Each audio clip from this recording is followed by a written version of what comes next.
Hello everyone, welcome back to physics fundamentals. Myself Mangal Pandey.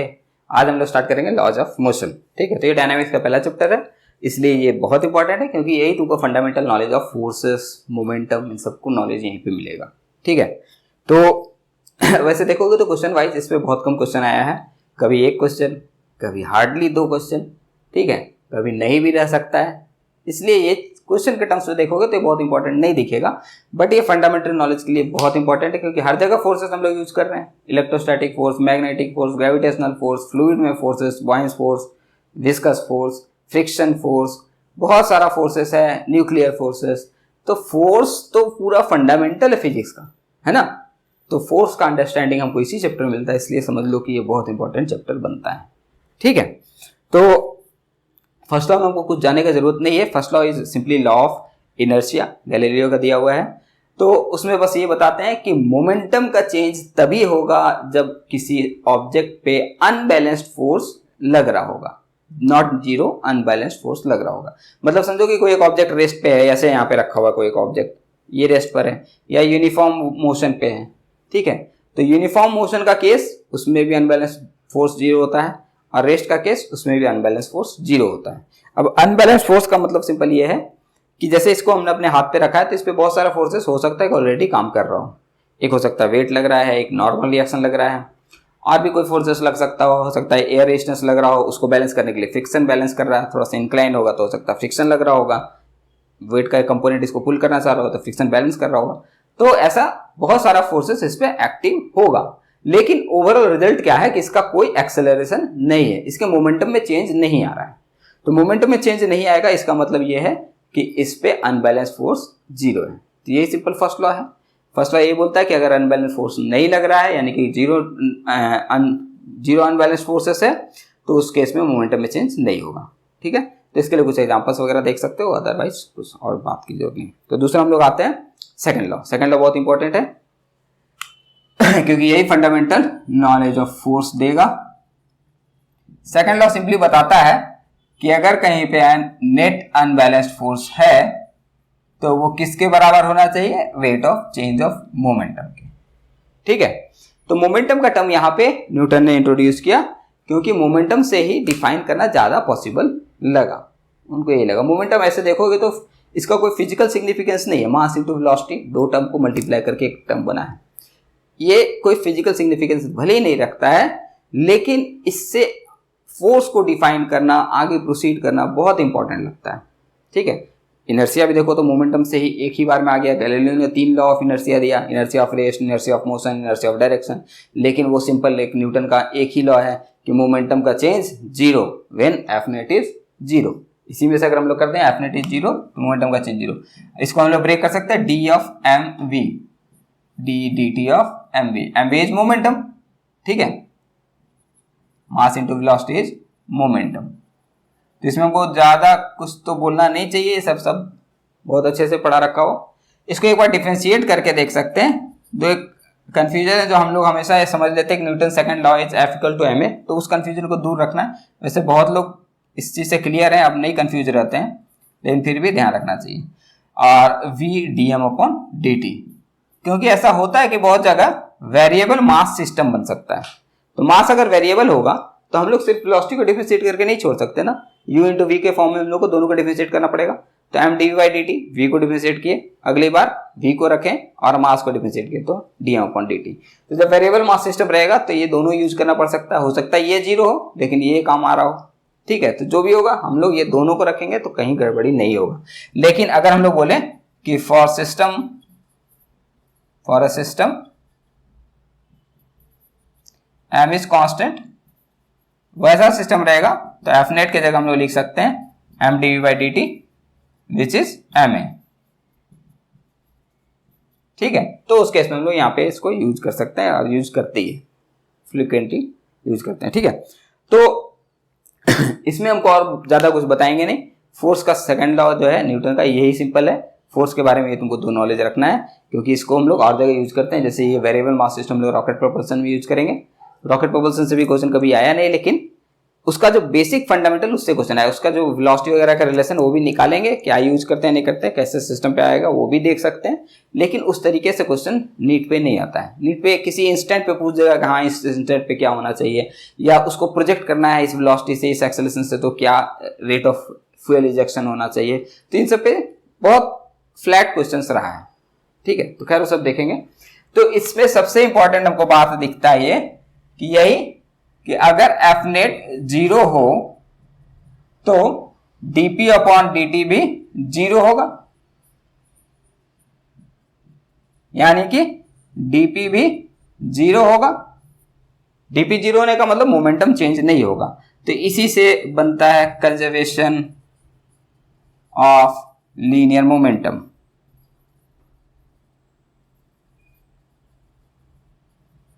ठीक है, और ये बहुत इंपॉर्टेंट लॉ है कंजर्वेशन ऑफ लीनियर मोमेंटम, ये बहुत इंपॉर्टेंट है, इसको समझना बहुत जरूरी है।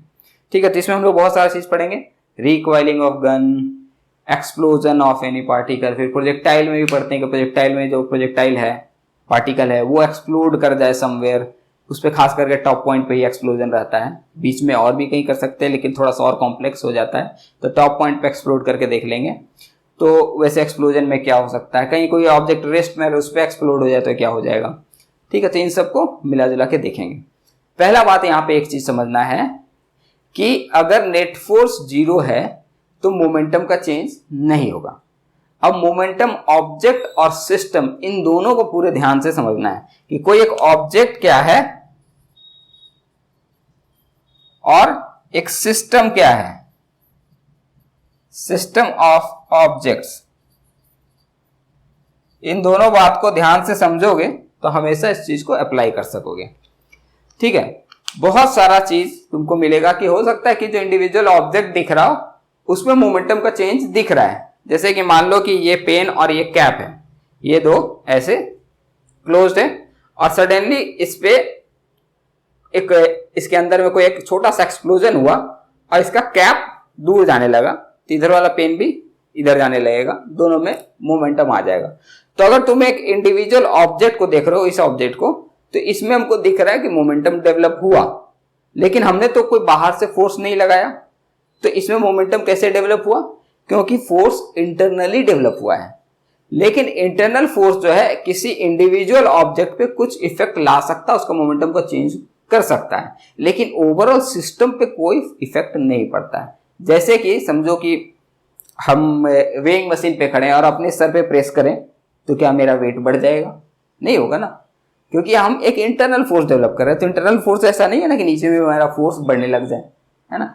तो इंटरनल फोर्सेस से कोई ओवरऑल इफेक्ट नहीं दिखेगा, मोमेंटम में चेंज नहीं आता है। ठीक है, इंडिविजुअल ऑब्जेक्ट पे आता है, तो इसलिए हम लोग को सिस्टम डिसाइड करना बहुत जरूरी है कि ये सिस्टम बना लिए। बहुत सारा ऐसा दिखेगा कि 2 या 3 ऑब्जेक्ट हो और उसमें हम लोग कोई कहीं पे वो देख रहे हैं कि कोई चेंजेस आ रहा है, किसी मोमेंटम में चेंज आ रहा है, नहीं आ रहा है। लेकिन देखें कि अगर इन तीनों को कंबाइन कर लिया जाए तो ये एक सिस्टम बन सकता है जिसमें बाहर से कोई फोर्स नहीं लग रहा है। तो वैसे केस में हम लोग फिर मोमेंटम कंजर्वेशन अप्लाई कर सकते हैं, बट पूरे सिस्टम का। तो जब इस सिस्टम का बात करेंगे तो हम लोग को बात करना जरूरी है सेंटर ऑफ मास का। ठीक है, क्योंकि पढ़ रखे हो तो इसलिए हम लोग यहाँ पे डिस्कस करना जरूर समझेंगे सेंटर ऑफ मास। तो सेंटर ऑफ मास के मोमेंटम को हमेशा कंजर्व करना है, कंजर्व मोमेंटम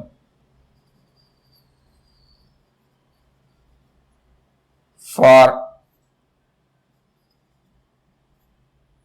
0 एक्सटर्नल फोर्स। ठीक है, अगर कोई एक्सटर्नल फोर्स नहीं लग रहा हो तो सेंटर ऑफ मास का मोमेंटम को कंजर्व करना है। ठीक है, तो सेंटर ऑफ मास को थोड़ा सा ध्यान रखना होगा कि 2 ऑब्जेक्ट से मिलकर के कोई एक ऑब्जेक्ट का सिस्टम बना है, तो कोई बात नहीं, सिस्टम में मोमेंटम डेवलप होगा अलग अलग पार्टिकल्स का, लेकिन ओवरऑल सेंटर ऑफ मास का मोमेंटम 0 रहेगा। सेंटर ऑफ मास रेस्ट पे था तो बाद में भी वो उसी जगह पे रेस्ट पे ही मिलेगा। ठीक है, तो इसके अकॉर्डिंग हम लोग स्टडी करते हैं। तो इसमें हम लोग कुछ कुछ चीज पढ़ेंगे, जैसे recoiling of gun, rocket propulsion और एक्सप्लोजन। मेनली ये 3 चीज पढ़ लेते हैं। 3 चीज से बहुत सारा क्वेश्चन आया भी है, उन सबसे क्वेश्चन भी देखेंगे। ठीक है, सो ठीक है, स्क्रीनशॉट। इसमें कुछ वैसा है तो नहीं। देखो, जैसा बोले कि कंजर्वेशन ऑफ मोमेंटम ये बहुत इंपॉर्टेंट है। जब भी नेट फोर्स 0 होगा तो उसमें मोमेंटम कंजर्व रहेगा। नेट फोर्स का मतलब कि बाहर से कोई फोर्स नहीं लग रहा हो, इंटरनली फोर्स डेवलप हो सकता है। एनर्जीज कहीं से तुमको इवॉल्व होता हुआ दिख सकता है। इवॉल्व होने का मतलब है कि कोई other form of energy develop करता है। जैसे कि एक गन से बुलेट फायर करते हैं तो उसके अंदर जो उसका गन पाउडर होता है उसमें एक्सप्लोजन होता है, तो एक एनर्जी जो है वो डेवलप किया, उस एनर्जी से फिर काइनेटिक एनर्जी में ट्रांसफॉर्मेशन हुआ। तो तुम अगर मैकेनिकल एनर्जी को कंजर्व करने जाओगे तो वहां पे कंजर्वेशन नहीं काम करेगा, क्योंकि वहां पे एक एनर्जी का सोर्स था जो कि किसी तरीके का केमिकल एनर्जी को थर्मल एनर्जी में कन्वर्ट किया और उस थर्मल एनर्जी से हमको मैकेनिकल एनर्जी में कन्वर्सन हुआ, तो काइनेटिक एनर्जी मिला है। तो इसलिए एनर्जी का कंजर्वेशन तब अप्लाई नहीं कर पाएंगे। लेकिन जो भी एनर्जी डेवलप हो वो इंटरनल सिस्टम से डेवलप हुआ है। तो इंटरनल सिस्टम अगर फोर्सेस डेवलप कराएगा तो सब साइड में फोर्स ऐसे डेवलप करेगा एक्सप्लोजन से, समझ लो कि यूनिफॉर्मली हर डायरेक्शन में फोर्स डेवलप किया, तो उसके वजह से सिस्टम के पार्टिकल्स का ओवरऑल मोमेंटम देखोगे तो हमेशा जीरो ही मिलेगा। ठीक है, जैसे कि एक गन से हम बुलेट फायर करें, एक गन है इससे हम एक बुलेट फायर करें, गन अजीब से बन गया, थोड़ा सा ऐसा चलेगा। तो जैसे यहां से बुलेट एक निकला बाहर, तो बुलेट कुछ एक मोमेंटम लेकर के जा रहा होगा, इसका कुछ वेलोसिटी होगा, इसका कुछ मास होगा, इस गन का भी मास होगा, तो ये गन भी कुछ एक मोमेंटम से बैकवर्ड जा रहा होगा। तो ओवरऑल मोमेंटम देखोगे तो वो अभी भी जीरो होना चाहिए, क्योंकि एफ नेट जो है वो जीरो है, तो पी इनिशियल जो होगा वही पी फाइनल होगा। पी इनिशियल क्या था? जीरो था। अगर रेस्ट पे था कंडीशन तो पी इनिशियल जीरो था, तो पी फाइनल क्या होगा? पी फाइनल दोनों का होगा, एक बुलेट का मोमेंटम होगा और इस गन का मोमेंटम होगा, तो ये दोनों को भी जोड़ने पे जीरो आना चाहिए। ठीक है, हम यहां पे प्लस लिखे हैं, माइनस प्लस से कंफ्यूज नहीं होना है, क्योंकि हम वेक्टर फॉर्म में लिख रहे हैं। वी डैश जो है वो वी से ऑपोजिट डायरेक्शन में है, तो इसलिए हमको यहां नेगेटिव लिखने का जरूरत नहीं है। नेगेटिव लिखोगे तो फिर वापस में ऐड हो जाएगा।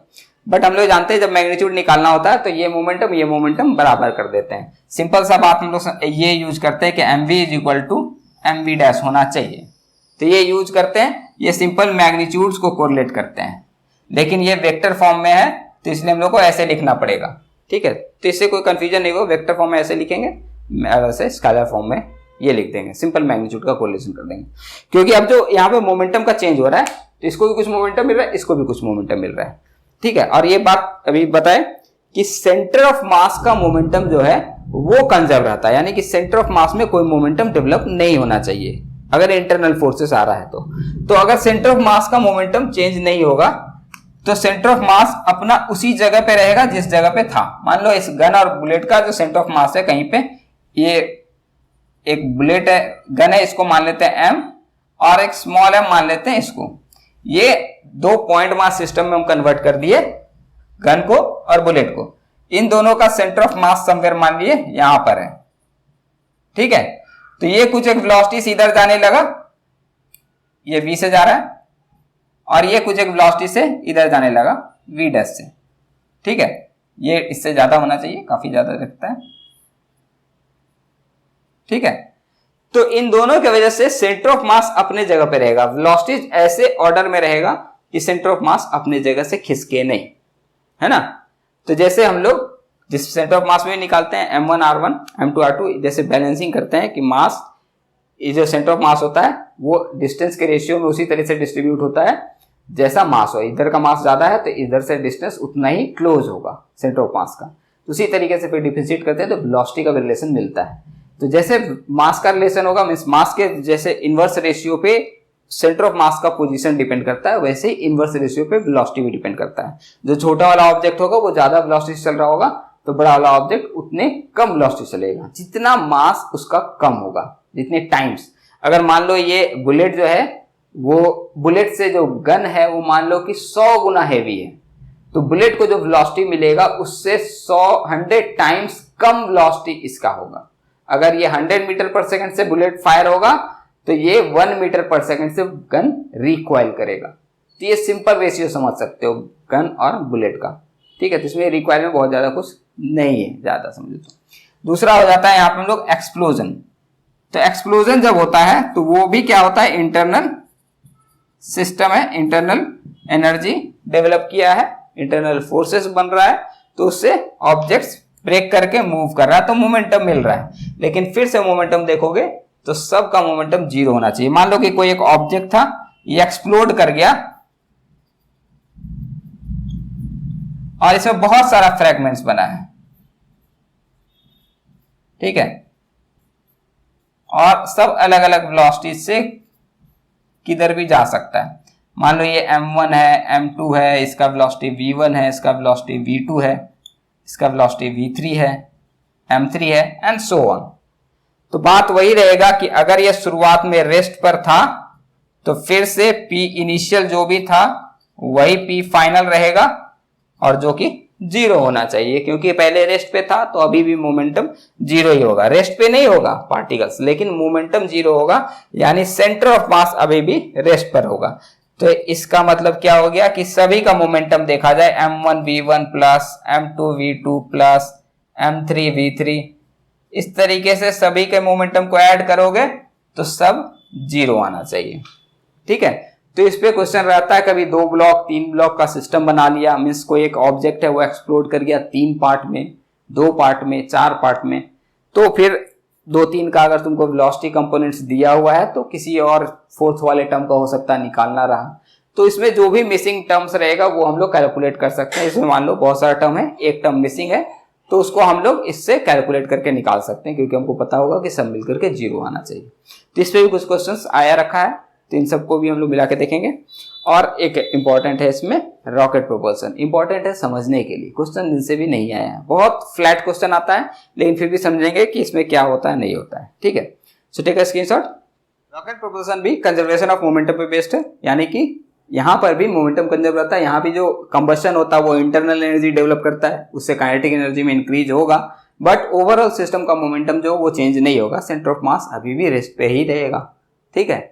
तो इसी को हम समझेंगे क्या है क्या नहीं है। इसमें बहुत सारा चीज पढ़ने के लिए है, इसका एक्चुअल कैलकुलेशन बहुत डिफरेंट है, लेकिन नीट के ग्राउंड पे देखोगे तो थोड़ा सा आसान करके लिखा जाता है, और उसमें भी क्वेश्चन बहुत आसान आता है। क्वेश्चन ऐसा नहीं है कि जितना हम बताएंगे उतने पे आएगा, क्वेश्चन भी दिखाएंगे कि क्या आया है नहीं आया है, ठीक है। तो जनरल एक सिस्टम समझना है कि एक रॉकेट है, इसमें से कुछ गैस इजेक्ट हो रहा है, काफी हाई वेलोसिटी से गैस इजेक्ट किया जाता है, और गैस के इजेक्ट होने का कुछ एक रेट होता है कि इतना मास per unit time gas eject हो रहा है। मान लो कि 10 किलो पर सेकंड इजेक्ट हो रहा है विथ सम वेलोसिटी, मान लो कि 300 मीटर पर सेकंड के स्पीड से इजेक्ट हो रहा है, तो एक मोमेंटम ट्रांसफर हो रहा है डाउनवर्ड में, तो सेम अमाउंट का रिक्वायरिंग मोमेंटम ट्रांसफर होगा अपवर्ड में, और ये मोमेंटम पर सेकंड ट्रांसफर हो रहा है, तो पर सेकंड मोमेंटम ऊपर भी ट्रांसफर होने लगेगा। तो यही जो पर सेकंड इसमें मोमेंटम का ट्रांसफर हो रहा है, दैट इज थ्रस्ट। यहाँ पे एक तरीके का फोर्स डेवलप हुआ, क्योंकि ये मोमेंटम का चेंज जो है dp/dt ये यूनिफॉर्मली होता जा रहा है, तो इस पे भी यूनिफॉर्म थ्रस्ट डेवलप होता है। तो अगर समझो कि ये ऐसा कंडीशन है कि u वेलोसिटी से गैस इजेक्ट हो रहा है, dm/dt amount of gas eject हो रहा है बार बार, तो इस पे एक अपवर्ड फोर्स डेवलप होगा, तो इस पे जो भी थ्रस्ट डेवलप होगा वो थ्रस्ट हम लोग लिख सकते हैं माइनस ऑफ u dm/dt, ठीक है।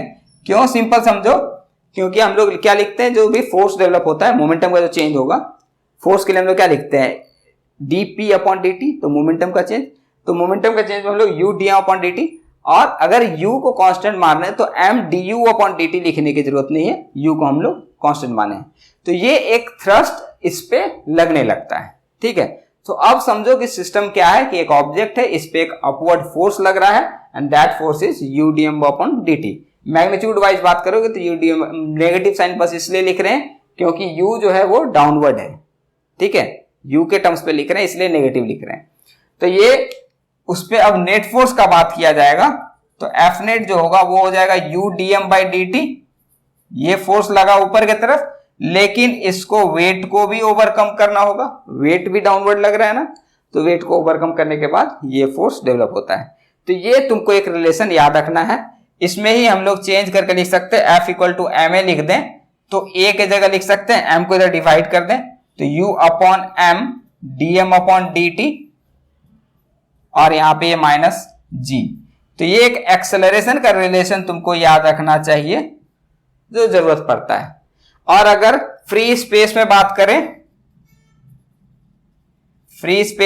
करें तो वहां पे g 0 हो जाएगा, यानी कि स्पेस में चला गया सैटेलाइट, मेरा जो रॉकेट है वहां g अब काम नहीं कर रहा है, तो g खत्म हो गया, तो सिर्फ ये एक्सेलरेशन रह जाएगा u upon M dm upon dt। ठीक है, नेगेटिव पॉजिटिव का बात अलग है, यहाँ पे मैग्नीट्यूड का कंपैरिजन कर रहे हैं। ओके, तो इसका डायरेक्शन हमको क्लियर है कि इस डायरेक्शन पे होगा, मैग्नीट्यूड ये होगा। तो इसको याद रखना, इस पे क्वेश्चन रहा है तो इसको ध्यान रख सकते हैं। अब यहाँ पे अगर हम इसको इंटीग्रेट कर दें, m एक्सेलरेशन को लिख दें dv upon dt, so this will B u dm upon dt minus mg। ठीक है, अब इसमें जब हम लोग इंटीग्रेट करेंगे तो इस पे ध्यान रखेंगे, इसको हम लोग फिर से नेगेटिव कर देते हैं, क्योंकि ये मास भी जो है वो डिक्रीजिंग ऑर्डर में है। D upon D T negative है, मास डिक्रीज हो रहा है ना। ये डी अपॉन डी टी क्या है, इसी का मास का घटने का रेट है कि इसका रॉकेट का मास किस रेट से डिक्रीज हो रहा है। तो फिर इसी को हम लोग इंटीग्रेट करते हैं, तो इंटीग्रेट करेंगे, इसको थोड़ा सा क्रॉस करेंगे, इसका इंटीग्रेट करेंगे, ये जो है डीवी हो जाएगा, मास को इधर ले जाओ तो डीएम बाई एम हो जाएगा, तो मास का फैक्टर इंटीग्रेट होगा। dt को उधर ले जाओ तो जी डी टी उधर हो गया, ये मास यहां से भी कैंसिल हो जाएगा, दोनों का मास कॉमन लेकर के यहाँ पे आ जाएगा।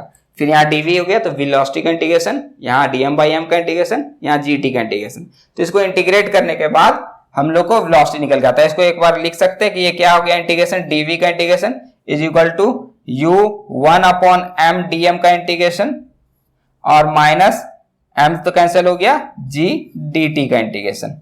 ठीक है, तो सबके लिए हम लोग फैक्टर्स अपना अपना प्लेस करेंगे कि वेलोसिटी हो सकता है 0 से शुरुआत हुआ हो, किसी पॉइंट पे वेलोसिटी v है, वो वेलोसिटी निकालना है। मास शुरुआत में मान लो m नॉट रहा हो, m नॉट से किसी टाइम पे मास अभी बचा है m, रॉकेट का मास है, ये 0 से शुरू करते हैं, v नॉट किसी टाइम पे इसका वेलोसिटी v है, टाइम ले लेते हैं 0 से t तक, यानी कि किसी टाइम पे कितना मास इजेक्ट हुआ और क्या वेलोसिटी रहेगा।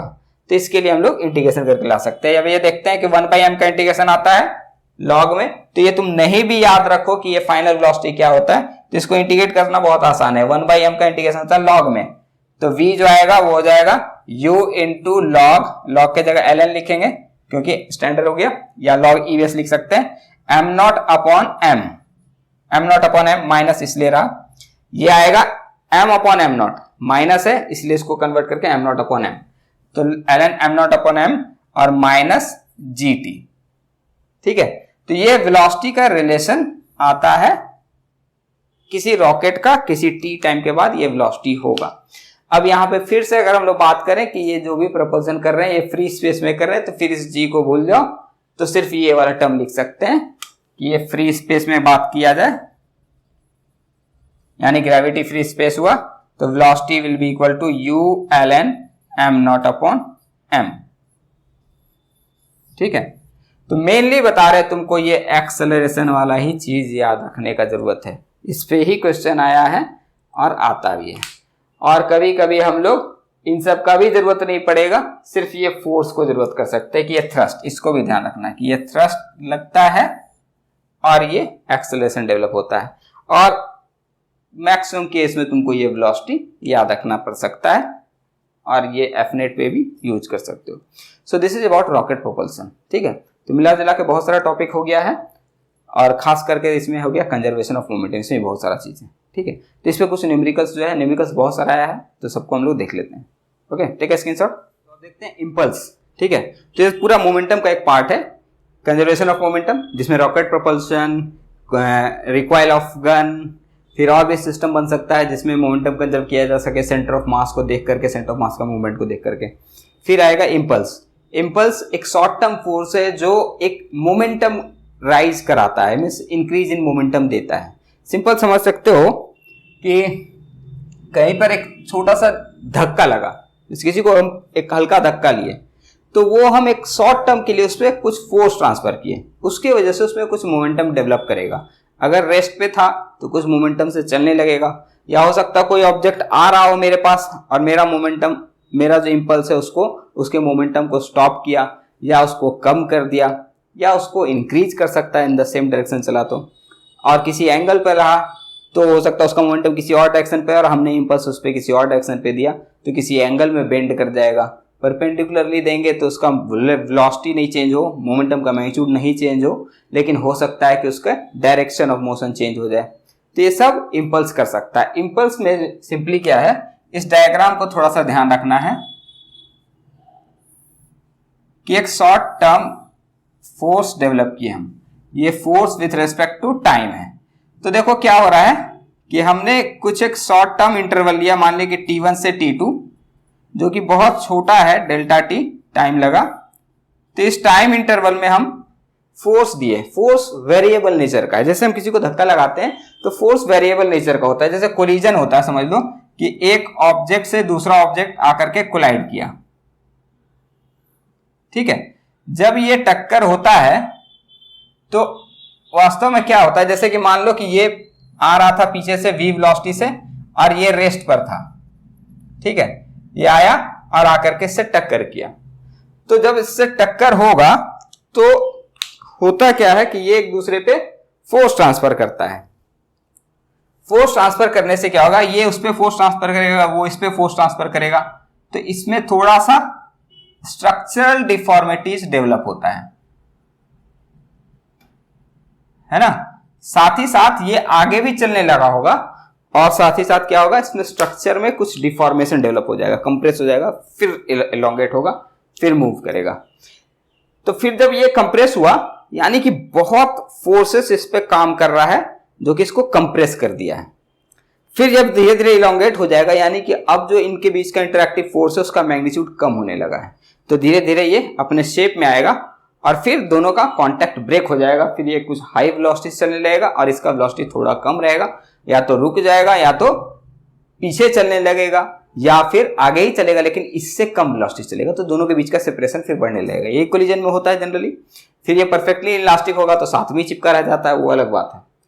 तो ये ड्यूरिंग द इंटरवल जो एक दूसरे के बीच में फोर्स का एक्सचेंज हुआ, वो फोर्स का एक्सचेंज यूनिफॉर्म नहीं होता है, वेरिएबल होता है। कि जैसे कांटेक्ट बना तो कुछ फोर्स लगना शुरू हुआ, फिर फोर्स मैक्सिमम तक गया, फिर कांटेक्ट धीरे धीरे रिलीज होगा, तब फोर्स फिर धीरे धीरे डिक्रीज होगा, अब फोर्स जीरो हो जाएगा, कांटेक्ट ब्रेक हो गया और ऑब्जेक्ट मूव करने लगा। तो हम लोग ये यूनिफॉर्म अगर मान के चले तो फिर कैलकुलेशन कुछ भी नहीं कर सकते, यूनिफॉर्म जनरली होता ही नहीं है।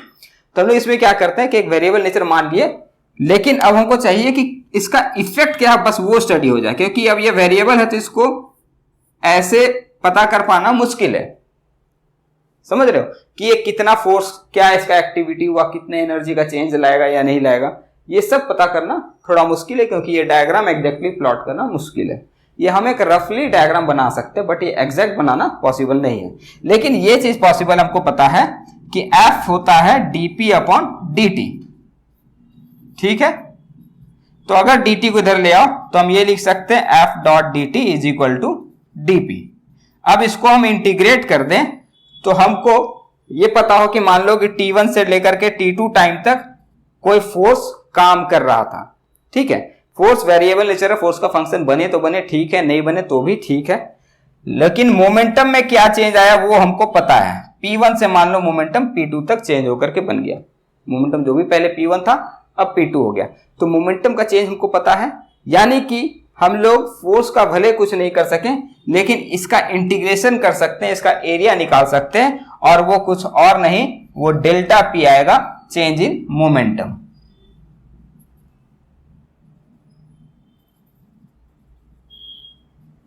ठीक है। तो इंपल्स सिंपल समझ सकते हो कि impulse is a variable force acting for a short interval of time. बस उसका हमको नेचर ये पता है कि जब भी कोई भी इंपल्स काम करता है तो that brings change in momentum of the system या of the object to the system या ऑब्जेक्ट। तो ऑब्जेक्ट का जो भी मोमेंटम का चेंज होगा उसको हम लोग निकाल सकते हैं। अब इसमें ही हम लोग क्या करते हैं, कभी कभी सिस्टम को चेंज कर देते हैं कि एफ एवरेज मान लिया जाए कि ये ऐसा नहीं है, ऐसा हो सकता है कि हम मान लें कि इंपल्स जो है एवरेज फोर्स से काम कर रहा है, कि यहां से T1 से लेकर के T2 टाइम तक हम कोई एक यूनिफॉर्म फोर्स दिए, ठीक है। ये जो भी होगा एफ एवरेज, ये फोर्स अप्लाई किए हैं। तो यहां पे हम लोग एफ को भी इंटीग्रेशन से बाहर निकाल सकते हैं, dt का इंटीग्रेशन T2 माइनस T1 या डेल्टा टी लिख सकते हैं। तो इस केस में हम लोग ये लिख सकते हैं this becomes f dot integration of dt will be delta p। dt का इंटीग्रेशन मतलब T2 माइनस T1 यानी कि f delta t is equal to delta p। तो f is equal to delta p upon delta t। ये जो force होगा ये average force होगा। एवरेज फोर्स बोल के कुछ होता नहीं है, लेकिन हम मान के चल रहे हैं कि जो भी मेरा इफेक्ट था, इफेक्ट बाद में आया, इफेक्ट तो मोमेंटम से हम लोग चेंज से कैलकुलेट कर लेंगे।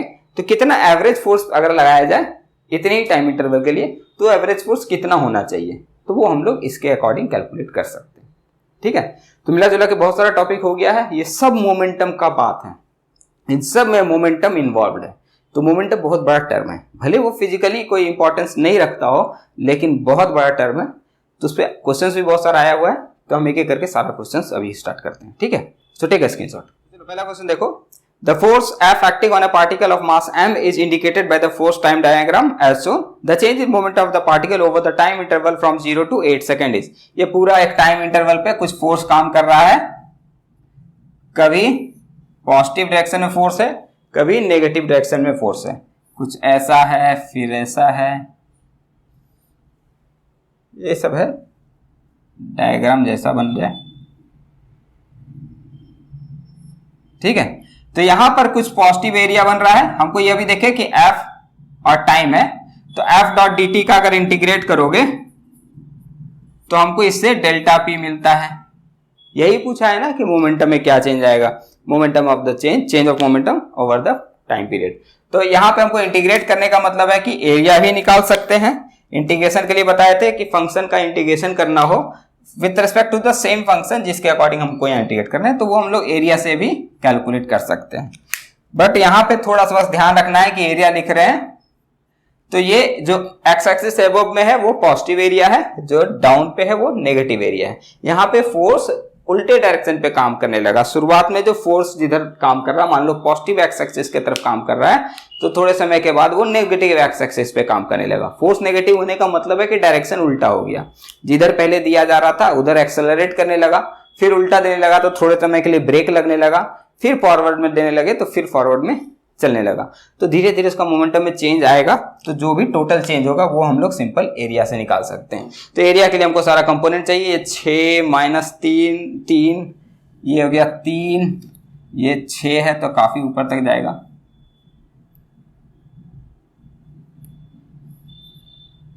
ये 6 है, ये माइनस 3 है,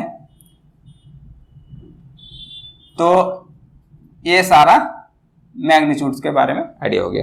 टाइम का फैक्टर क्या है, 2 4 6 8, 2 4 6 8, टोटल 8 सेकंड में चाहिए।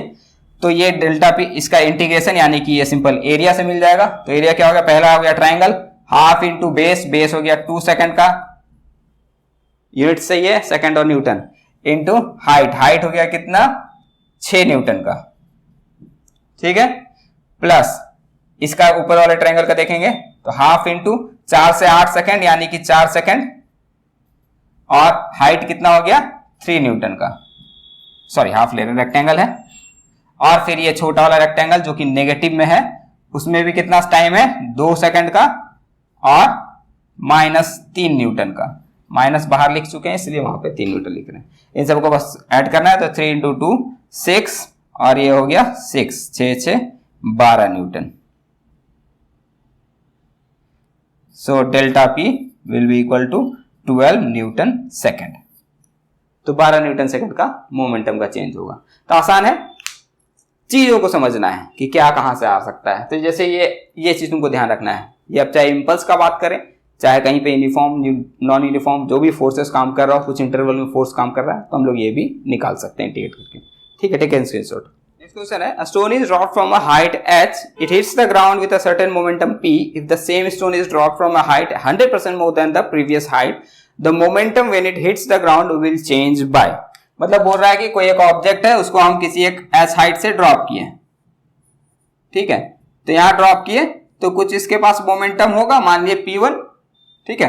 अब बोल रहा है कि अगली बार हम 100% हाइट का इंक्रीज किए। 100% इंक्रीज करने का मतलब कितना, 2 गुना करना। पहले 100% था, जो भी कोई भी चीज है वो 100% है, पहले जो एस था वो 100% है, अब उसमें 100% और इंक्रीज कर दिया गया यानी कि डबल हो गया।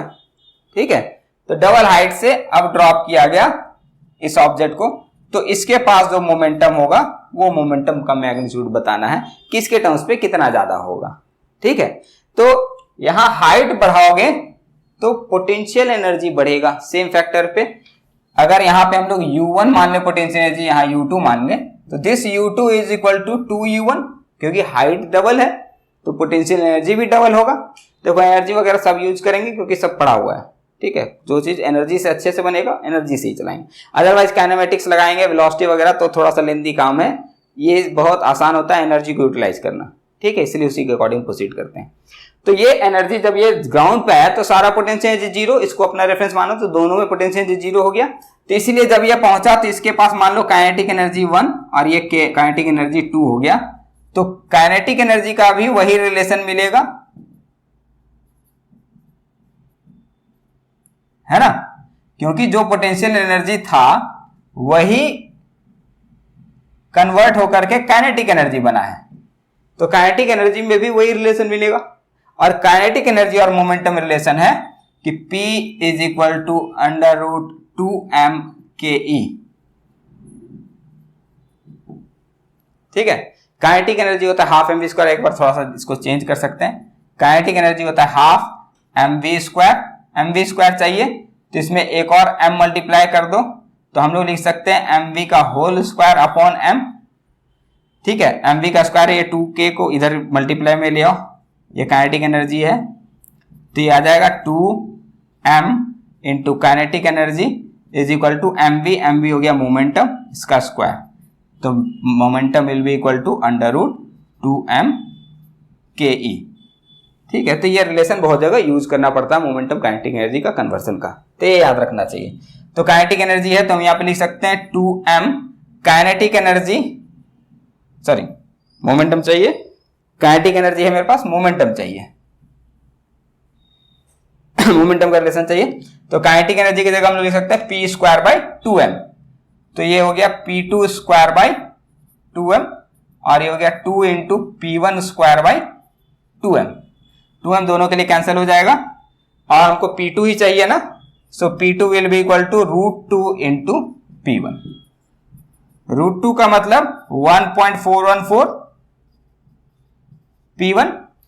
पूछा कितना परसेंट का इंक्रीज हुआ है, तो जब भी ऐसे फ्रैक्शन में आए, कोई नंबर में आए, तो परसेंटेज इंक्रीज देखने के लिए हम लोग ऐसे कर सकते हैं 1 प्लस ये 0.41 आया तो इसको 41/100 लिख सकते हैं, तो ये 41% हो गया, या 41.4 कर लो, एक और डेट लिख सकते हैं। So P2 will be 41.4% higher than P1। ये थोड़ा सा परसेंटेज कैलकुलेशन है, ये बहुत जगह आता है, इसे परसेंटेज का कैलकुलेशन करना आना चाहिए। कि अगर मान लो 2 आ गया कि P1 is equal to 2 times of P2, जैसे यहीं पे हम लोग लिख रहे हैं U2 is equal to 2 times of U1, इसका मतलब 1 प्लस 1 हो गया, या 1 plus 100/100, 1 plus R/100। Percentage increase कैसे करते हैं कि 10% बढ़ाना है किसी ऑब्जेक्ट में तो 1 प्लस 10/100 से मल्टीप्लाई करते हैं, तो वही चीज है। तुम ये थोड़ा सा यूज करोगे तो बाद में समझ में आ जाएगा कि 1.414 है यानी कि 41.4% बढ़ गया, ठीक है। So take the screenshot. यहाँ पे बोल रहा है कि sand is being dropped on a conveyor belt at a rate of m kg per second, the force necessary to keep the belt moving with a constant velocity v metre per second will be, मतलब एक conveyor belt है, जैसे conveyor belt चलता है ना, तो इसको हम ऐसे घुमा रहे हैं तो ये ऐसे चलता रहेगा, ये घूमेगा, तो इसको घुमाने के लिए हमको कुछ फोर्स देना होगा और इस पे हम कंटिन्यूअसली मासेस ड्रॉप कर रहे हैं, तो ये मास इसके ऊपर अरेंज होता चला जाएगा, ठीक है। ये सब चलता रहेगा, फिर मास देते रहोगे, चलता रहेगा। तो यहां पे इस पे जो मास बार बार इन्वॉल्व हो रहा है वो m kg पर सेकंड, तो कुछ मास रेगुलर इंटरवल पे हम इस पे देते जा रहे हैं, तो उसको बैलेंस करने के लिए हमको कुछ एक फोर्स चाहिए होगा कंटिन्यूअसली। तो हम लोग ये जानते हैं कि F is equal to dp upon dt, ठीक है।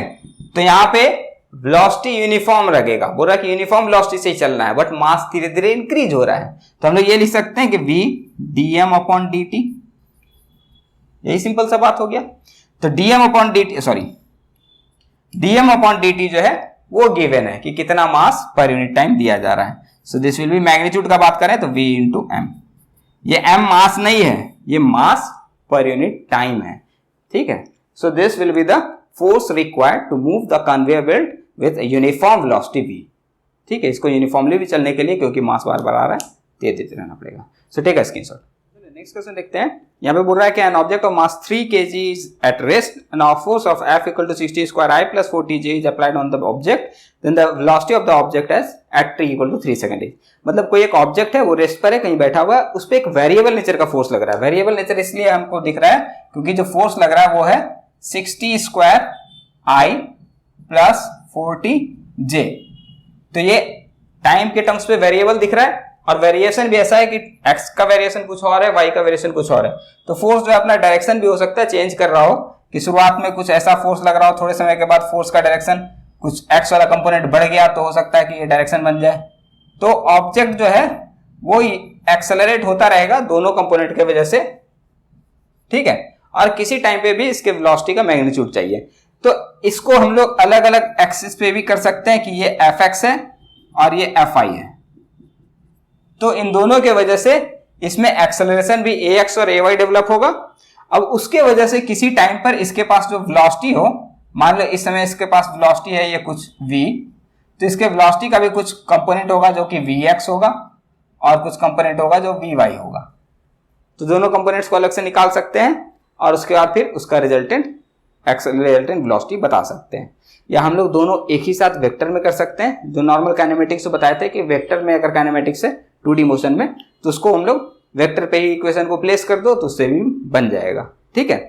तो फोर्स काम कर रहा है, मास दिया हुआ है और वेलोसिटी चाहिए। तो सिंपल हम लोग ये मान सकते हैं कि फोर्स डॉट dt यानी कि फोर्स डिस्प्लेसमेंट का, force with respect to time का इंटीग्रेशन। तो ये क्या बताता है, इंपल्स यानी change in momentum will be equal to dp, ठीक है। dp का इंटीग्रेशन कर लेते हैं, dp का इंटीग्रेशन जो भी डेल्टा p आएगा, तो delta p change in momentum जो है वो निकल के आया।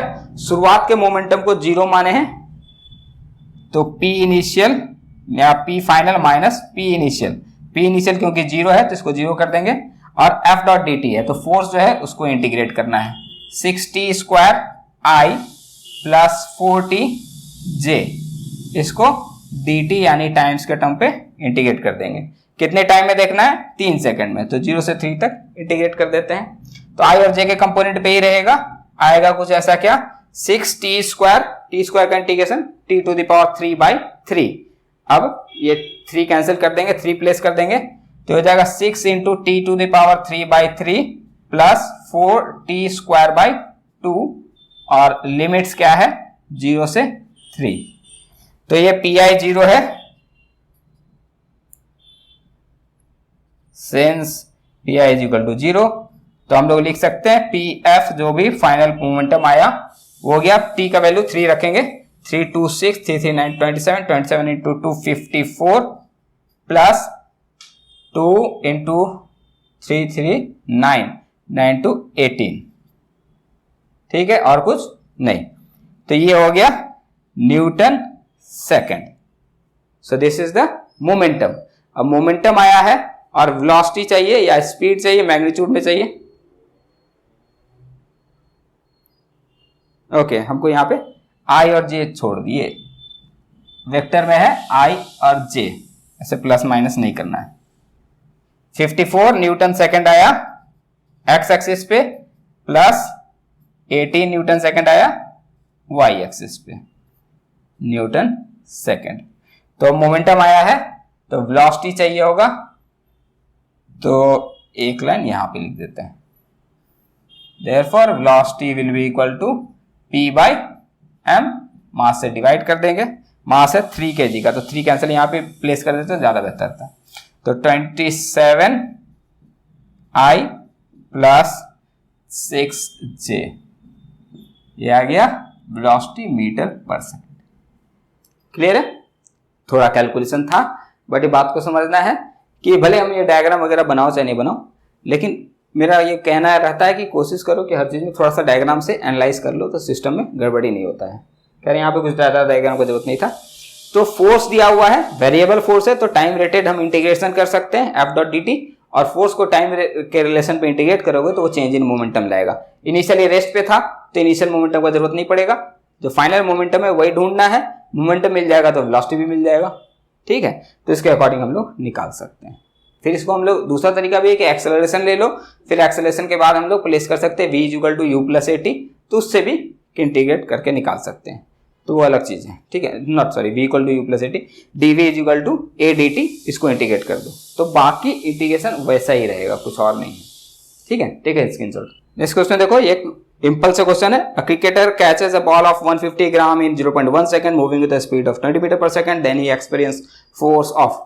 तो देखो इम्पल्स में बोले थे कि इम्पल्स जो काम करता है वो वेरिएबल, एक शॉर्ट टर्म फोर्स है 0.1 सेकंड तक काम कर रहा है, तो ये एक्चुअली वेरिएबल फोर्स होता है, बट हमको एक फोर्स मांग रहा है। इससे पहला चीज क्लियर है हुआ कि ये फोर्स एवरेज फोर्स मांग रहा है, ठीक है। जो डायग्राम बनाए थे कि ऐसे फोर्स का हो या हॉरिजॉन्टल प्लेन कांस्टेंट फोर्स ले लें, तो उसको भी हम लोग देख सकते हैं कि दो सेम एरिया रिप्रेजेंट कर रहा हो। तो एवरेज फोर्स यहाँ पे डिमांड कर रहा है। मोमेंटम का चेंज दिया हुआ कि एक बॉल चल रहा है कुछ सम वेलोसिटी v से, इसका मास m है, और कहीं पे जिसने कैच लिया हो, मान लो कि किसी ने ऐसे कैच लिया,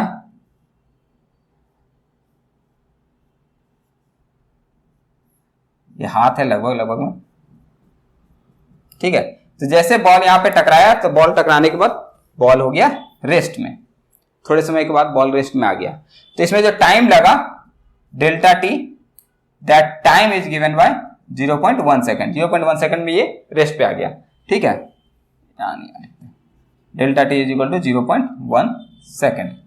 और मोमेंटम का जो चेंज हुआ डेल्टा पी, वो कितना हो गया, फाइनल मोमेंटम क्या है, 0, रेस्ट पे आ गया यानी कि फाइनल मोमेंटम 0 हो गया, माइनस इनिशियल मोमेंटम जो भी रहा होगा।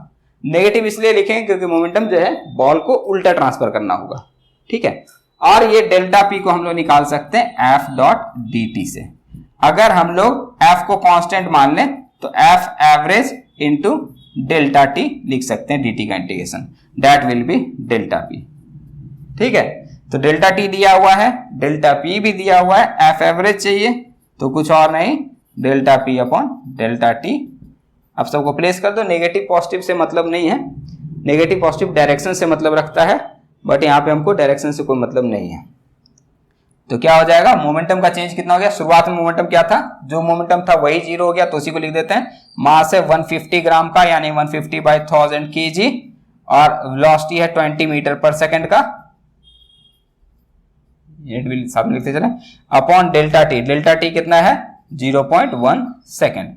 थोड़ा सा कैलकुलेशन करना है, यानी 100, 2 0 कैंसिल हुआ, 15 30, 30 न्यूटन। तो क्लियर है, 1 2 0 कैंसिल किए, 0.1 से तीसरा 0 कैंसिल हो गया, 15 30, यानी कि 30 न्यूटन का एवरेज फोर्स लगाना होगा 0.1 सेकंड के लिए, तो इसके मोमेंटम को 0 किया जा सकता है, दैट्स इट, ठीक है। Take a screenshot. एक और इंपल्स का क्वेश्चन है, a bullet is fired from a gun, the force on the bullet is given by F is equal to 600 minus 2 × 10⁵ T। तो थोड़ा सा नेचर जो है वो देखते देखते समझ में आएगा।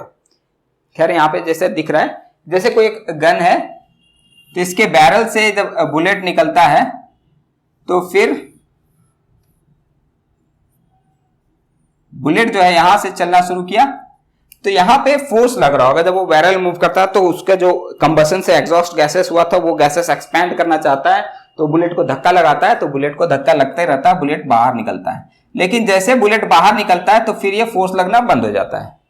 तो बता रहे हैं कि इसमें जैसे ये आगे चल रहा होगा तो इस पे एक फोर्स लग रहा है, वो फोर्स दिया हुआ है F इज इक्वल टू कितना, 600 minus 2 × 10⁵, 600 minus 2 × 10⁵ T Newton.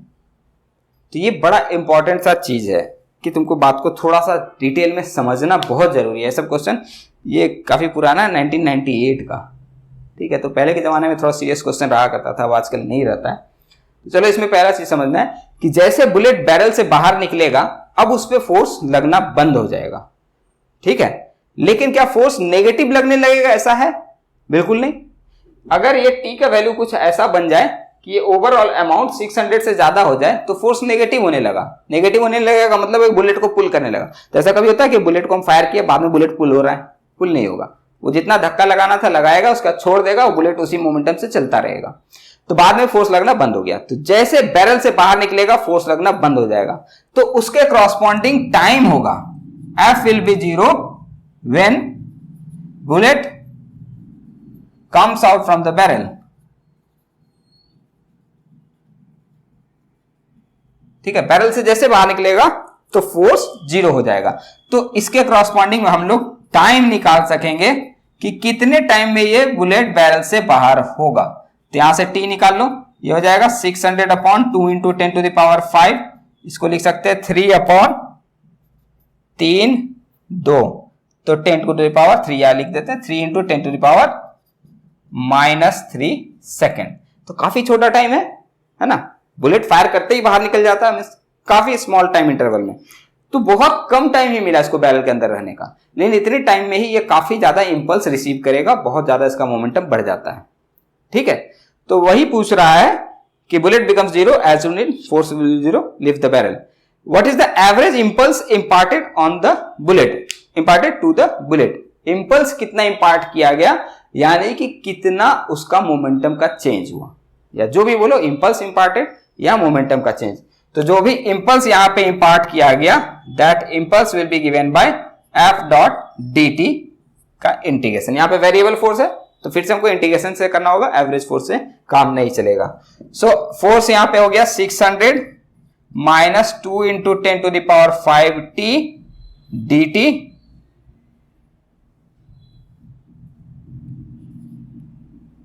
D T, और इसको इंटीग्रेट करेंगे कहां से कहां तक, 0 से यहां तक। ये है मेरा time interval 3 into 10 to the power -3 second तक। तो थोड़ा कैलकुलेशन हो सकता है, लेकिन पहले देखें कैलकुलेशन हो भी सकता है, नहीं भी हो सकता है। dt को इंटीग्रेट करेंगे तो याद आएगा 600 t minus 2 into 10 to the power 5 t dt का इंटीग्रेशन t स्क्वायर बाय 2। ठीक है,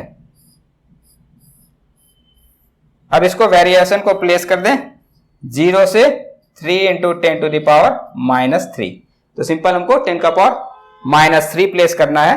so this will be equal to 600 into 3 into 10 to the power -3 minus 2 into 10 to the power 5, 2 तो कैंसिल हो जाएगा, 10 to the power 5 into 3 into 10 to the power -3 का square. तो थोड़ा थोड़ा कैलकुलेशन है, 3 इंटू 10 पावर -3 अगर उधर रहने दें, एक बार कैलकुलेट कर दे, 6 3 18 और 1 0 यानी 1.8, और यहां कितना हो गया 3 3 9 और 6 यानी 0.9 माइनस 0.9 न्यूटन सेकेंड, यानी कि इंपल्स कितना आ गया, इंपल्स इज 0.9 न्यूटन सेकेंड। बस मैग्नीट्यूड का बात कर रहे हैं तो मैग्नीट्यूड बात क्लियर है। तो थोड़ा सा इंपल्स पूछ रहा है तो सिंपल हम लोग बोल सकते हैं एफ डॉट डी टी को इंटीग्रेट करना है, लेकिन दिक्कत इसमें है कि कितने टाइम तक इंटीग्रेट करना है ये नहीं पता है। वो पता करने के लिए तुमको बैरल्स को थोड़ा सा समझना होगा कि बुलेट फायरिंग में क्या हो रहा है। बुलेट जैसे यहां से बाहर निकलेगा तो फिर फोर्स लगना बंद हो जाएगा, इंपल्स समाप्त हो जाएगा। तो तुमको ये टाइम निकालना होगा कितने समय के बाद बाहर निकलेगा। तो वो हमको इस फोर्स के नेचर में दिख रहा है। जब शुरुआत जब कंबशन हुआ तो T इक्वल टू 0 है तो फोर्स लगा कितना 600 न्यूटन का। जैसे एक्सप्लोजन स्टार्ट होगा तो बहुत हाई फोर्स काम किया 600 न्यूटन का। जैसे जैसे टाइम बढ़ने लगेगा तो ये वाला भी बढ़ेगा ना, और ये माइनस करेंगे यानी कि फोर्स का वैल्यू धीरे धीरे कम होगा। तो शुरुआत में एक हाई फोर्स लगता है और फोर्स धीरे धीरे डिक्रीज होकर 0 हो जाता है। इतने टाइम इंटरवल यानी कि बहुत कम टाइम में ही ये फोर्स सडनली 0 हो जाता है। तो जब फोर्स 0 होगा तब वो बुलेट बैरल से बाहर होगा। तो हम लोग वो निकाल सकते हैं कि जब तक फोर्स लग रहा है तब तक का ही हमको इंपल्स देखना है। तो अगर तुम डायग्राम में समझो तो फोर्स कोई एक यहां से शुरू हुआ और ये लीनियरली प्रोपोर्शनल है टाइम का, तो फोर्स जो होगा वो कुछ ऐसा ग्राफ बनाएगा ये टाइम के टर्म्स पे। 600 से शुरू होगा और ये कहां पे पहुंच गया 3 into 10 to the power -3 second, उस पर जाके 0 हो गया। तो तुम यहां पे भी ट्रायंगल का एरिया निकाल सकते हो, वही ज्यादा बेहतर रहता है ना। तो उससे भी हम लोग निकाल सकते हैं, इसका एरिया निकाल लो, वो भी इंपल्स हो जाएगा। Okay, so take the screenshot. तो चलो कुछ एक क्वेश्चन देखो जो रॉकेट प्रोपल्शन से आया रखा है, उस पर देखते हैं। तो पहला क्वेश्चन देखो, a 5000 kg rocket is set for vertical firing. The exhaust speed is 800 meter per second. To give an initial upward acceleration of 20 meter per second square, the amount of gas ejected per second to supply the needed thrust will be. मतलब हो रहा है कि कोई एक rocket है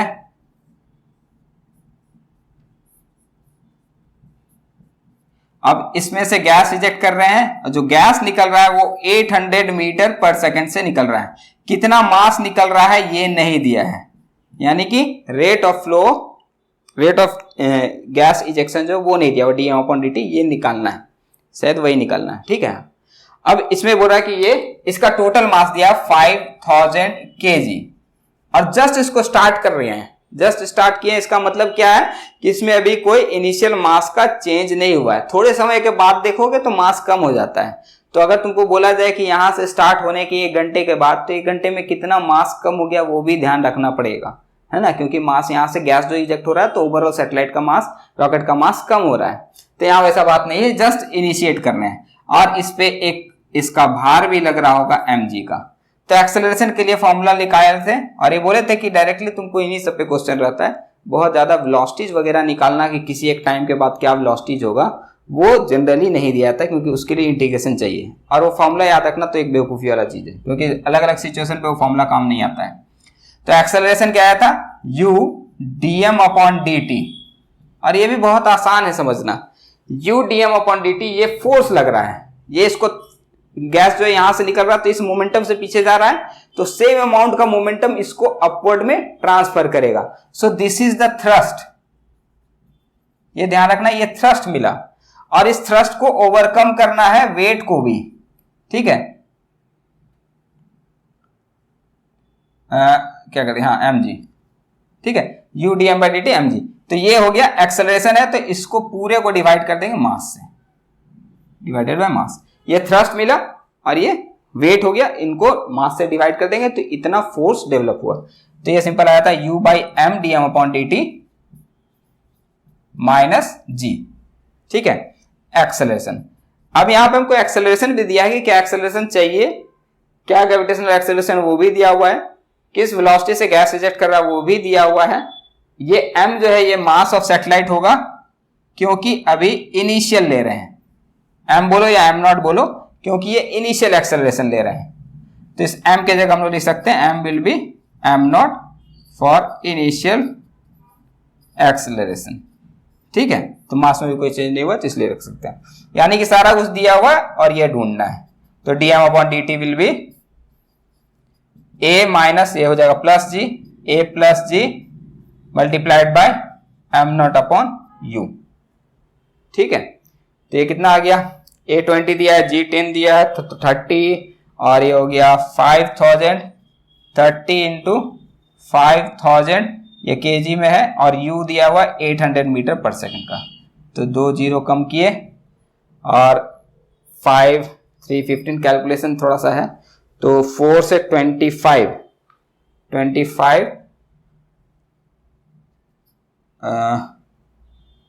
कितना हो गया, 15 इंटू 25/2, यानी कि 15 इंटू 12.5। तो थोड़ा सा कैलकुलेशन करना होगा, या 25.5 25 इंटू 7.5, ये कैलकुलेशन आसान है। 25 7 175 और 12.5, ये कितना हो जाएगा 175 प्लस 12.5। ये देखो थोड़ा सा मेरा कैलकुलेशन करने का तरीका है, तुम लोग भी सब चीज सीख सकोगे, लेकिन अब कोई फायदा नहीं है जितना भी कैलकुलेशन कर पाते हो, नहीं तो अदरवाइज कैलकुलेट करो, मल्टीप्लाई करो, लिख करके आसान हो जाएगा। तो हो गया 187.5, तो 187.5 एक ऑप्शन है। दिस इज dm/dt 187.5 kg पर सेकेंड। ठीक है, तो थोड़ा सा कैलकुलेशन रह सकता है जब ऐसा रहा, और ये भी पुराना ही क्वेश्चन होगा 1998 का। पुराने समय में थोड़ा कैलकुलेशन पे भी ज्यादा रहता था, अभी आज के डेट में इतना कैलकुलेशन नहीं रहता है। मीन्स क्वेश्चन ऐसा बन सकता है, बट डेटा ऐसा स्पेसिफिक रहेगा कि तुमको ऐसे लिख करके मल्टीप्लाई भी नहीं करना पड़े। ये यहीं पे ब्रेक करोगे तो समझ में आ जाएगा कि आंसर क्या है, वहां के बाद ही टिक कर सकते हो। ठीक है, सो ठीक है, स्क्रीन देखो एक और सिमिलर क्वेश्चन है रॉकेट प्रोपल्शन पे। In a rocket fuel burns at a rate of 1 kg per second. This fuel is ejected from the rocket with a velocity of 600 km per second. थोड़ा सा unit पे ध्यान रखना, kilometre पर second है। This exerts a force on the rocket is equal to, मतलब फिर से वही है, मेरे पास एक रॉकेट है और यहाँ पे हम लोग को गैस इजेक्ट हो रहा है विथ 60 किलोमीटर पर सेकेंड, यानी कि 60 into 10⁻³ metre per second. This is the velocity of gas. और यहां से जो गैस निकल रहा है उसके क्वांटिटी का भी रेट दिया है dm/dt 1 kg पर सेकेंड। ठीक है, तो dm/dt भी दिया है और वेलोसिटी भी दिया है। तो हमको क्या ढूंढ रहा है, this exerts the force on the rocket. तो रॉकेट पे ये कितना फोर्स लगाएगा, यानी कि कितना थ्रस्ट देगा। ठीक है, अब ये थ्रस्ट ढूंढना है, यहाँ पे जी का जरूरत नहीं है, क्योंकि हम लोग फिर फाइनल नेट फोर्स देखते हैं, तब हम लोग देखते हैं कि भाई ये फोर्स मिल रहा है तो इसके अकॉर्डिंग ये एक्सेलरेट करेगा। लेकिन अभी हमको बस बताना है कि गैस के इजेक्शन से इस पे कितना रॉकेट पे थ्रस्ट लगेगा। बात को थोड़ा ध्यान रखना, फिर यहाँ पे mg माइनस करोगे वेट तो फिर गड़बड़ हो जाएगा। हमको सिंबल बता रहा है कि इस गैस से कितना थ्रस्ट ट्रांसफर हुआ, so that thrust will be equal to u dm/dt। यही होता है सिंपल सा, u भी दिया हुआ है, dm/dt भी दिया हुआ, सबको मल्टीप्लाई कर देना है और 1, बाकी सब सिंपल एक ही चीज है, सेम ऐसा ही में ये सब तो न्यूटन में लिख लेंगे।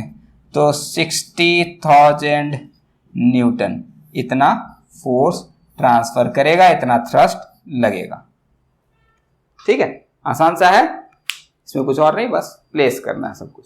सो टेक अ स्क्रीनशॉट। एक और है, देखो नेक्स्ट क्वेश्चन, ये भी रॉकेट प्रोपल्शन का बोल रहा है कि 600 kg rocket is set for vertical firing if the exhaust speed is 1000 metre per second, the mass of the gas ejected per second to supply the thrust needed to overcome the weight of the rocket is. मतलब हमको यहाँ पे simple बताना है कि इतना thrust मिले कि इसके वेट को ओवरकम कर सके, मींस हवा में फ्लोट कर सके। अभी एक्सेलरेट करने के लिए और भी ज्यादा थ्रस्ट चाहिए, है ना। पहले हमको वेट के बराबर होना चाहिए फोर्स, ताकि ये स्टैंड कर सके हवा में, और उससे ज्यादा फोर्स लगने लगेगा तो फिर ऊपर जाने लगेगा। तो यही बस पूछ रहा है कि कितना फोर्स, कितना गैस इजेक्ट होगा सच दैट कि ये थ्रस्ट जो है इसके वेट को बैलेंस कर सके। इस पे नीचे लग रहा है mg और ऊपर की तरफ लग रहा है थ्रस्ट। तो ये थ्रस्ट डेवलप हो रहा है किसकी वजह से, जो गैस निकल रहा है विद सम वेलोसिटी v, तो उससे थ्रस्ट डेवलप हो रहा है। तो दिस थ्रस्ट, इसको मान लो F लिख रहे हैं, तो F will be equal to u dm/dt and that must be equal to mg। ठीक है, और ये जस्ट स्टार्टिंग का केस है, तो मास में भी कोई चेंज नहीं आएगा, वो इनिशियल मास को ही लेके चलेंगे। तो यहां पे हम लोग सिंपल निकाल सकते हैं dm/dt will be equal to mg/u। तो सभी कुछ दिया हुआ है, मास दिया हुआ है 600 kg, g नहीं दिया है तो 10 ले लेंगे, बाकी उसका भी मैच करा लेंगे। 600 kg इंटू जी को 9.8 रखें, आंसर जो है वो पॉइंट में दिख रहा है, डिवाइडेड बाई यू, कितना स्पीड से प्रोजेक्ट किया गया है 1000 मीटर पर सेकेंड, 1000। तो 1 2 0 कैंसिल हुआ, बाकी इसका फिर कैलकुलेट करना है 0.99654 0.95.4 के आसपास, यानी लगभग 6। अच्छा, इसको 10 रख लो तो 6 आ जाएगा ऑप्शन में, 10 रख लें तो इसको भी कैंसिल हो जाएगा, तो हो जाएगा 6 kg पर सेकेंड। क्लियर है, ये आ गया dm/dt।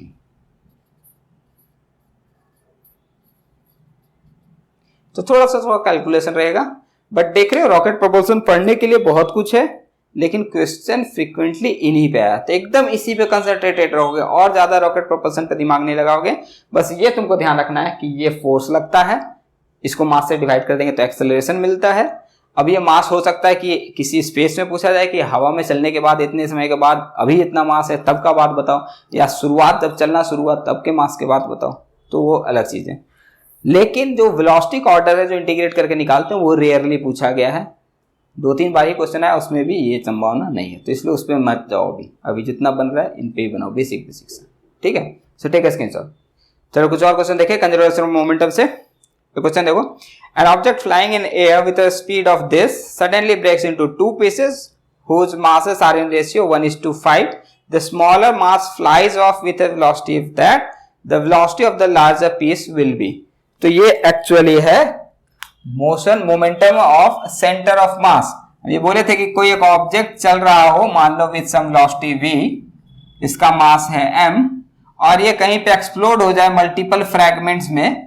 ये जैसे हो गया m, ये 5 पार्ट में 1:5 पार्ट में ब्रेक हुआ, यानी कि एक पार्ट होगा 1/6 का, दूसरा हो जाएगा 5m/6 का, तभी रेशियो देखो 1:5 हो गया। तो ये रेशियो तुमको थोड़ा समझना पड़ेगा कि रेशियो क्या होगा मास इसका, ये हो गया m/6 and this is 5m/6।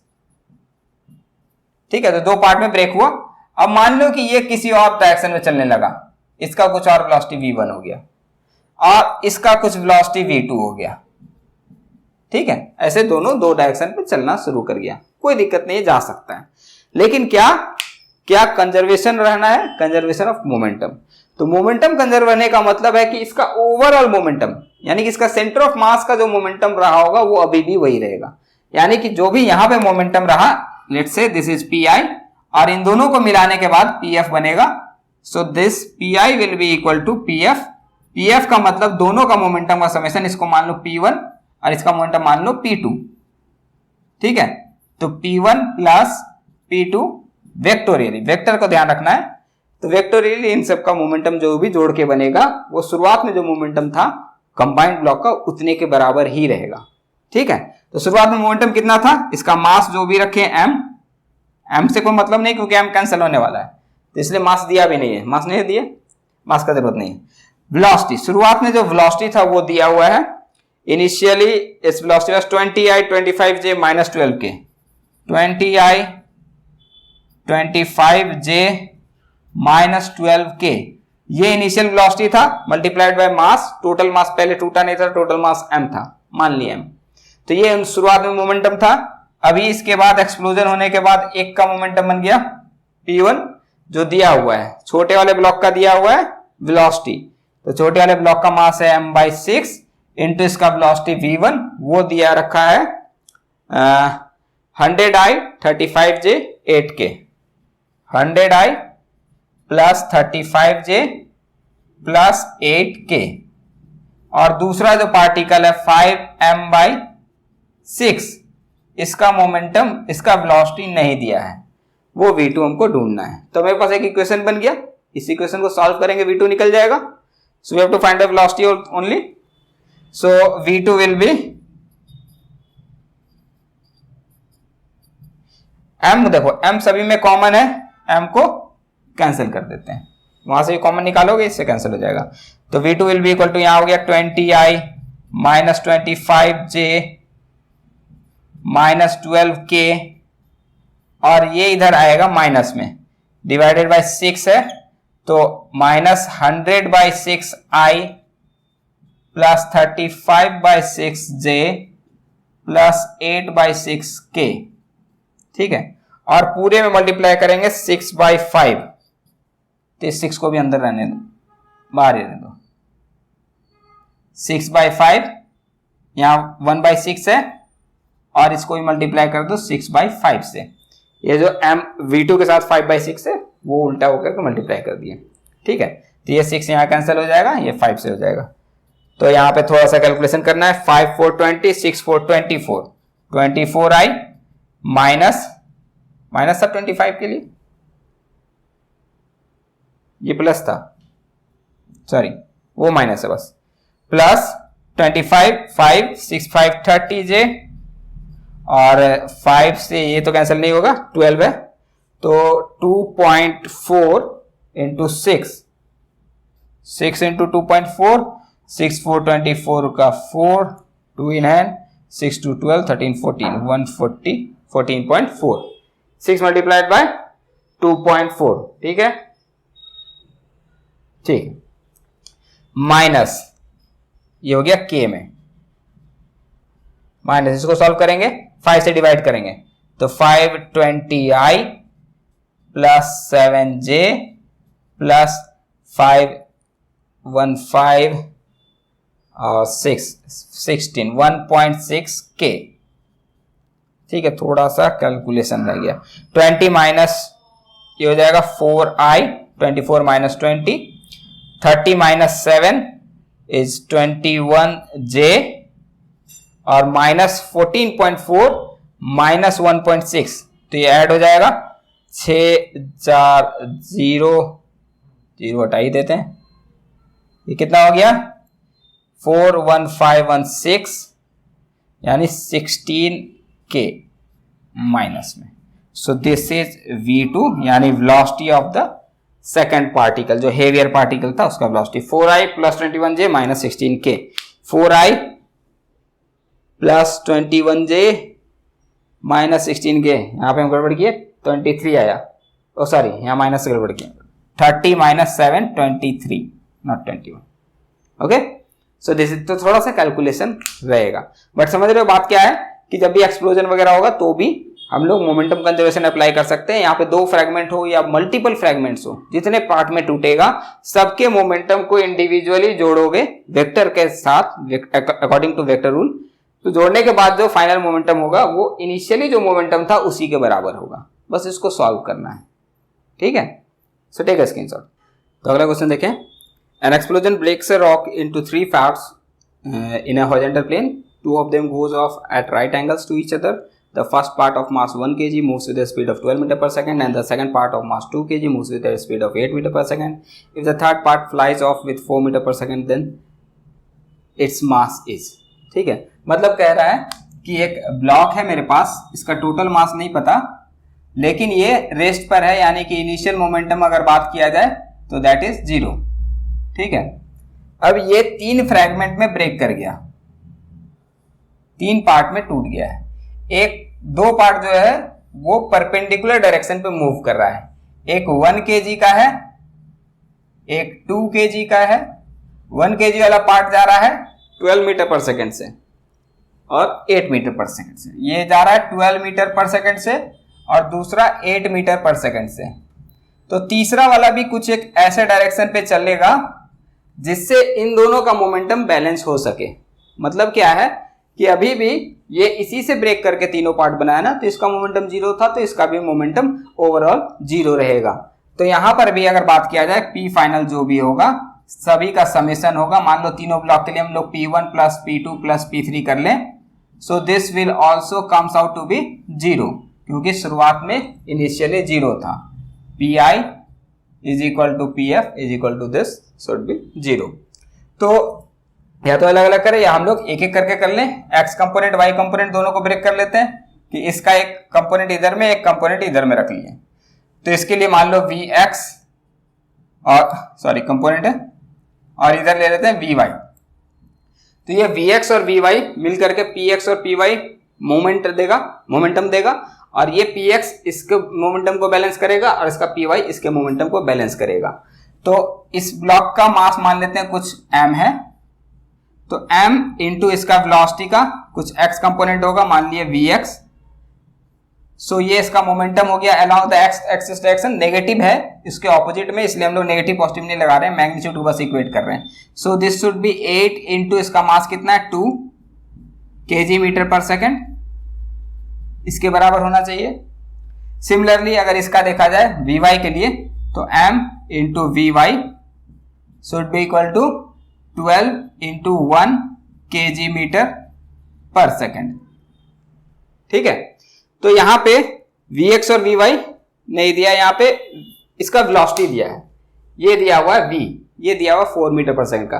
तो यानी V जो है वो हो गया 4 मीटर पर सेकेंड, ये मैग्नीट्यूड दिया है। So this V is nothing but root over Vx square plus Vy square, इससे निकल सकता है। तो यहां से Vx और Vy है, हमको मास ढूंढना है, तो दोनों इक्वेशन को अगर हम स्क्वायर करके जोड़ दें तो ये आ जाएगा m into Vx square plus Vy square, square करके जोड़ दिए तो m square into Vx square plus Vy square should be equal to 8 into 2 यानी 16 का स्क्वायर प्लस 12 का square. So m will be 16 square plus 12 square whole divided by Vx square plus Vy square यानी कि V square, और इसका power half कर देंगे तो मास मिल जाएगा। मास का स्क्वायर आया फिर रूट ले लेना है, मतलब एक बार स्क्वायर कर दिए और फिर बाद में रूट ले लिए, दोनों को स्क्वायर कर दिए और जोड़ दिए तो Vx स्क्वायर Vy स्क्वायर का टर्म पे आ गया और उसका फिर रूट ले लेंगे सॉल्व करने के बाद। तो सब दिया हुआ प्लेस कर देते हैं, 16 स्क्वायर 256, 12 स्क्वायर 144 डिवाइडेड बाय 4 है तो 4 का स्क्वायर 16 और इसका रूट, ठीक है। तो हो गया 3 4 256 60 100 यानी 300 400, 400 बाई 16 का पावर हाफ। ठीक है, 400 का रूट यानी 20 और नीचे 16 का रूट यानी 4, 20 बाई 4 यानी कि 5 kg। ये आ गया 5 kg, यानी ये जो तीसरा ब्लॉक है ये मेरा 5 kg का होना चाहिए, तब जाके काम चलेगा। बात क्लियर है? मोमेंटम को बस बैलेंस करना है। तो ऐसे फ्लाइंग रॉक पे बहुत सारा क्वेश्चन है कि कोई एक्सप्लोड किया नहीं किया, तो अब 2-3 करने के बाद आपको लग रहा है कि बना सकते हो। और भी तरीका है, मीन्स क्वेश्चन हो सकता है प्रोजेक्टाइल में भी बनाया जाता है कि प्रोजेक्टाइल में है, प्रोजेक्टाइल में जनरली दिया रहता है तो टॉप मोस्ट पॉइंट पे एक्सप्लोजन होता है कि एक प्रोजेक्टाइल गया टॉप मोस्ट पॉइंट पे ये एक्सप्लोड हो गया, तो 2 फ्रेगमेंट हो 3 फ्रेगमेंट हो, एक फ्रेगमेंट का डायरेक्शन दिया रहेगा कि ये वापस इस जगह पहुंच जा रहा है या वहीं पे फ्री फॉल हो जा रहा है, दूसरे फ्रेगमेंट का क्या होगा नहीं होगा। तो एक मोमेंटम से कंजर्व करके बना सकते हैं। और दूसरा एक और प्रोजेक्टाइल पे देखो, एक प्रोजेक्टाइल पे भी एक्सप्लोजन का क्वेश्चन बनता है, इसमें भी थोड़ा सा आसान वाला ही फॉर्मेट देखेंगे, और भी तरीके का बन सकता है, बट आसान में ये रह सकता है कि ये टॉप मोस्ट पॉइंट पे जाके एक्सप्लोजन हो और 2 फ्रेगमेंट हो या 3 फ्रेगमेंट हो, इस पे टूटे।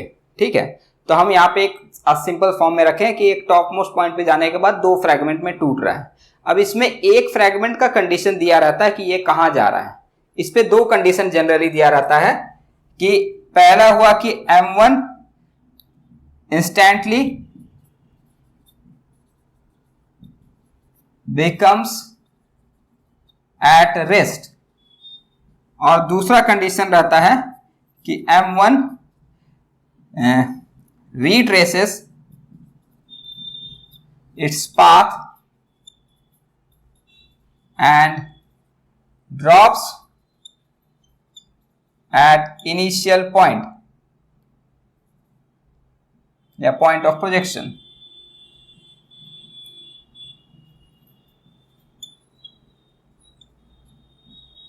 ठीक है, तो ये केस को ध्यान रखना है। 2 केस तुमको जनरली दिया रह सकता है कि एक हुआ कि M1 यानी कोई एक ब्लॉक 2 ब्लॉक में ब्रेक हुआ है, M1 जो है ये इंस्टेंटली रेस्ट पे आ गया। इंस्टेंटली रेस्ट पे आने का मतलब है कि ये यहां से फ्री फॉलो करके यहीं पे गिर जाएगा। दूसरा बोल रहा है कि ये रीट्रेस करता है अपना पाथ को और जहां से प्रोजेक्शन हुआ था वहीं पे जाके गिरेगा। ठीक है, तो ये 2 कंडीशन, इन दोनों कंडीशन पे ये बता रहे हैं कि centre of mass will drop at this point, और दोनों ब्लॉक, ये जो M2 ब्लॉक होगा ये थोड़ा आगे जाकर के गिरेगा।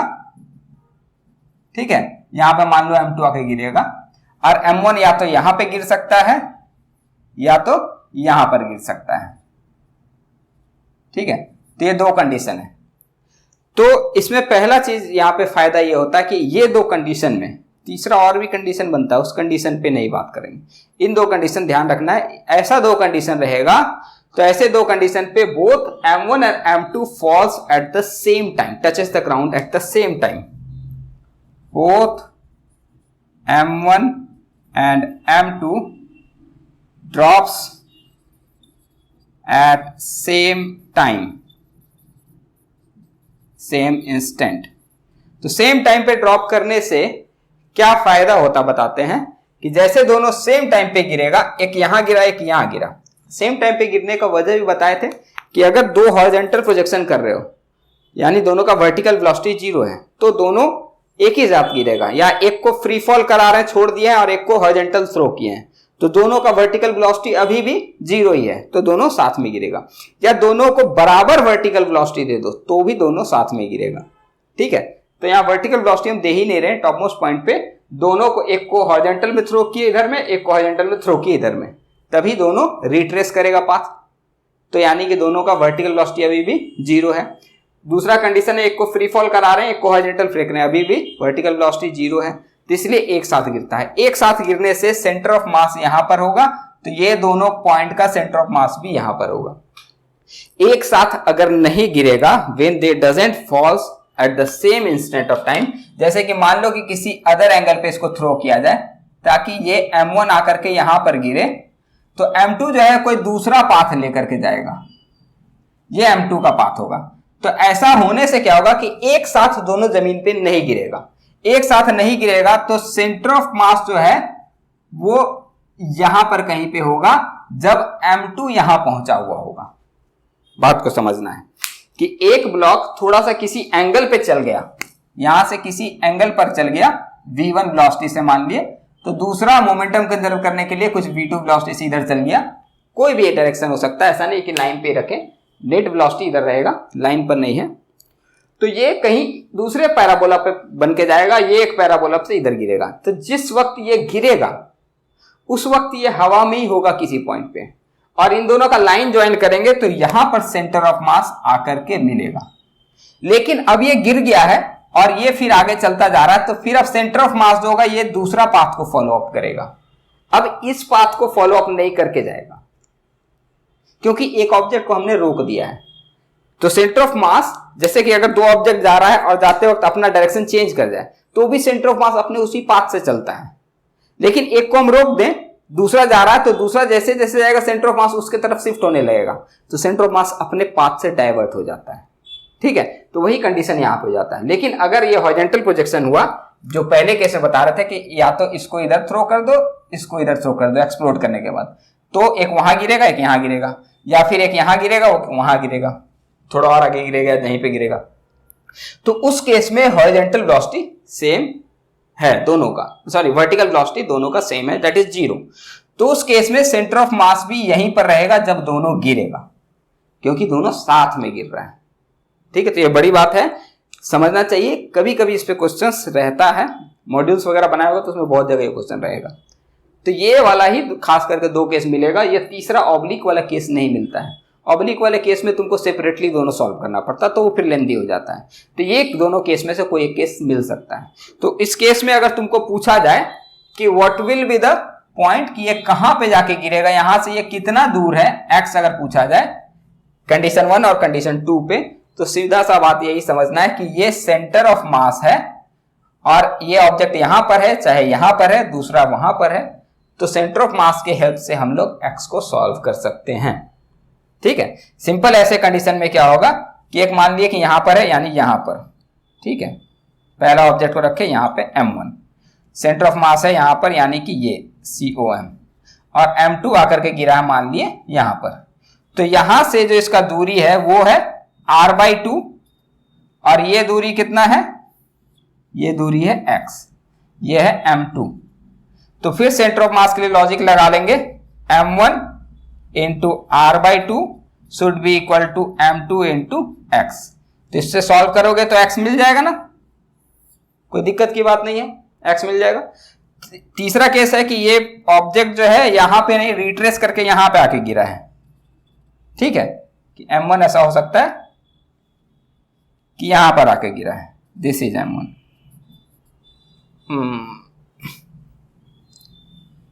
तो इसके लिए हम यहां पे साइड में लिख लेंगे। तो यहां पर m1 आकर के ड्रॉप किया, सेंटर ऑफ मास अभी भी यहीं पे रहेगा, तो ये वाला ब्लॉक भी और कहीं पे दूर जाकर के गिरेगा, तो उस समय ये x बना। तो दोनों ही केस में फिर से वो सेंटर मास का ही लॉजिक लगाएंगे। इस केस में बनाएंगे तो क्या लिखेंगे, इस केस में लिखेंगे m1 into r/2 will be equal to m2 into x।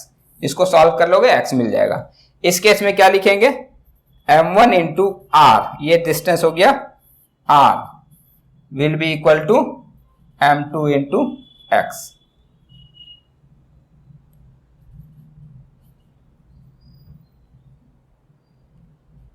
बात क्लियर है।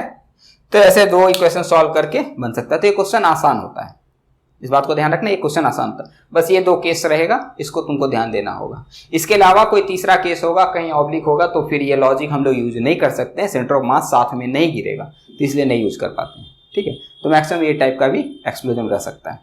ओके, तो मिला जुला के एक्सप्लोजन वगैरह हो गया। कुछ रिक्वायरिंग पे है, तो रिक्वायरिंग पे उतना जरूरत नहीं है, एक दो कर दिए थे बहुत है। तो लगभग सब समझ लो कि इतने पे क्वेश्चन कंजर्वेशन तक का है।